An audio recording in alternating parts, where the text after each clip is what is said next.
Kupoteza kwa siku hii ya leo ulikuwa ni mchezo aina gani hasa? Tuanzie hapo. Kwanza ni mchezo ambao ulikuwa na kipengele chochote.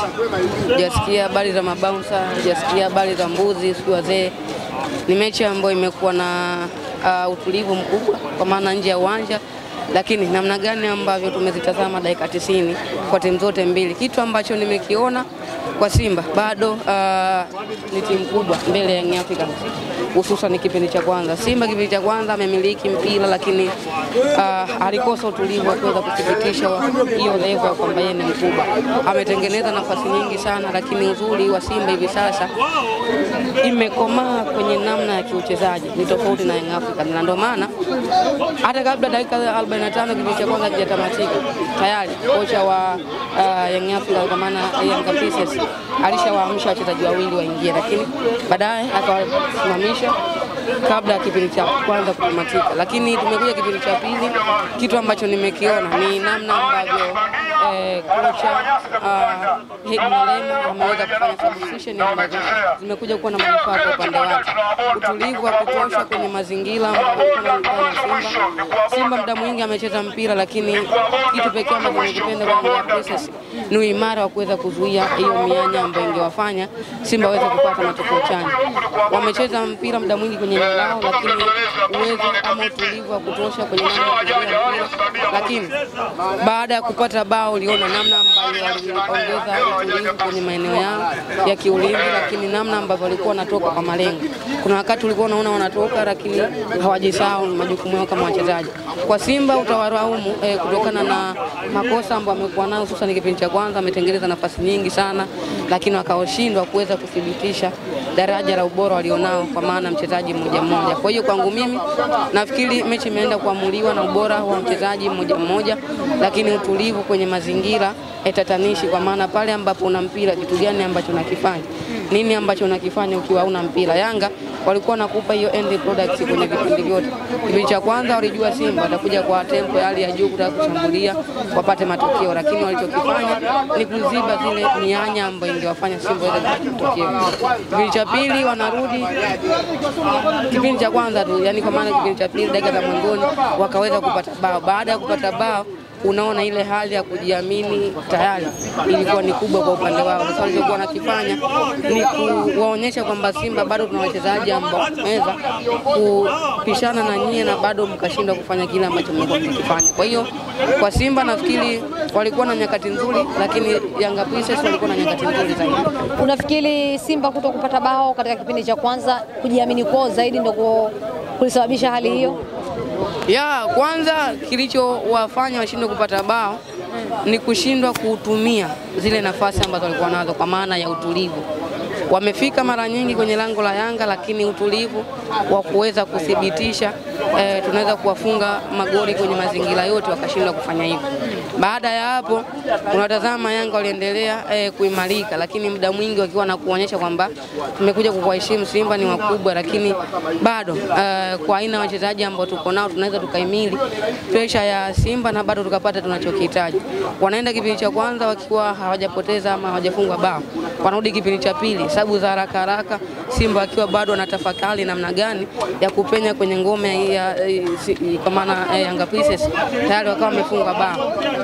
Wakati ambao unawaza kusawazisha ndio wakati ambao mwenzako anawaza aidha kuongeza bao lingine ama kuendelea kulilinda lile. Kwa hiyo kwangu mimi nafikiri utayari wa wachezaji wa Yanga Princess umewafanya kwenye mechi ya leo kuibuka kama timu ya kwanza kulingana na nyakati ambazo wamekuwa nazo, kwa sababu kwa hivi karibuni Simba ndio wamekuwa na tawara soka la wanawake, lakini kwa namna ambavyo unamtazama Yanga Princess anavyocheza hivi sasa unajiuliza tayari Simba kuna namna anaanza kupoteza ule ufalme wake kutokana na mazingira ambayo anakumbana nayo, kwa maana Yanga ameshaanza kusettle standard ya kwamba yeye mbali na kuwa anafanya vizuri kwenye timu ya wakubwa kwa maana wanaume, bado pia anaweza kufanya mazuri kwenye timu ya wanawake, na ndio maana haikuwa bahati mbaya kuweza kutoa taji ambalo ametoka kulipata. Kwa hiyo kuna namna ambavyo Yanga ameimarika kwa hivi sasa, na nafikiri hii ndio ligi, kwa maana ushindani unapaswa kuwa hivyo, kwa maana utegemei kuona mpinzani mmoja akiwa labda anashinda mechi mfululizo ama kwenye kila mataji ambayo anashindania yeye ndo anaibuka kama timu ya kwanza, lakini unapaswa kuona ushindani ambao uliopo wana aina ya wachezaji wazuri sana Young Africans ambao nimetazama.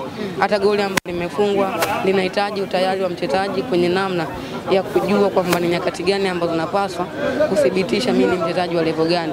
Ameweza kutumia ukubwa na experience alionayo kuweza kuadhibu Simba. Kwa hiyo kuna namna ambao ukitazama Simba wamecheza kwa muda mrefu, idadi kubwa ya wachezaji wao bado wako pale pale, lakini wanaulizwa maswali magumu na wachezaji ambao wengi wao wako kwa mara ya kwanza wakiwa timu ya Yanga Princess, lakini wameshinda kuyajibu. Kwa hiyo ni wapongeze Yanga Princess na kocha, approach ambayo aliingia nayo nimependa, na namna ambavyo ameweza kuishi kwenye kila alichokihitaji na matokeo ambayo ameyavuna baada ya kuishi kwenye kila alichokihitaji. Yusufu, tukibakia hapo katika mpira wetu wa ligi kuu Tanzania bara, siku ya jana tuliweza kushuhudia Haji Sande Manara akitoa mtazamo wake kuhusiana na kile ambacho kinaendelea kuhusiana na Young Africans pamoja na TFF.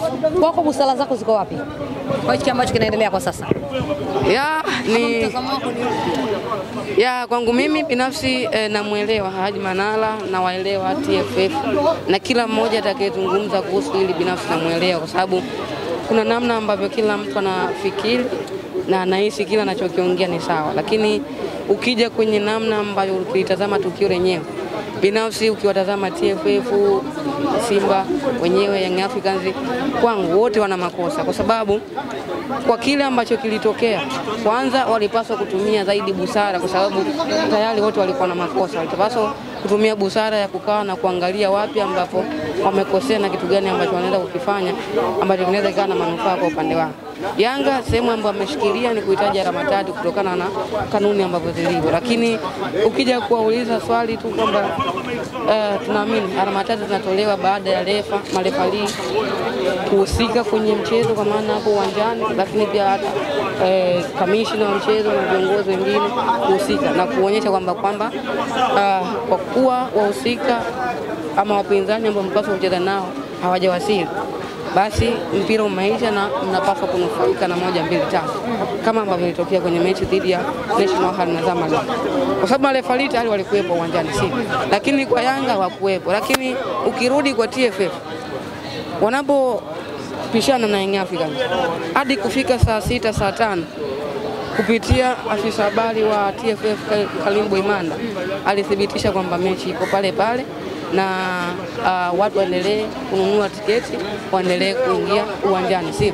Maana yake kama mamlaka sisi tunasikiliza Kalimbo Imanda, kwa sababu ni miongoni mwa watu ambao wanahusika kwenye lile shirikisho la TFF. Kwa hiyo sisi tunasikiliza kile anachokisema kiongozi wa TFF.